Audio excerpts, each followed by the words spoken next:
Hi, everyone. Welcome back to the channel.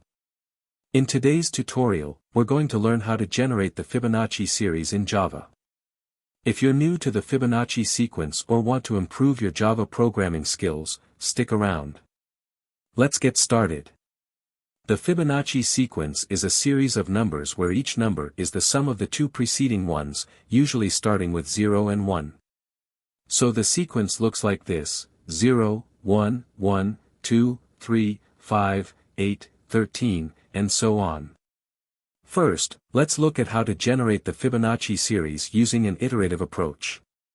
This is a more efficient method for generating Fibonacci numbers. Here we declare two variables, first and second, to hold the first two Fibonacci numbers. Then we start iterating and calculate the next number in the series until we hit the number of terms we desire. So, that's it for today's video on the Fibonacci series in Java.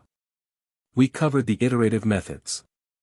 If you found this video helpful, don't forget to like, subscribe, and hit the notification bell so you don't miss any future tutorials.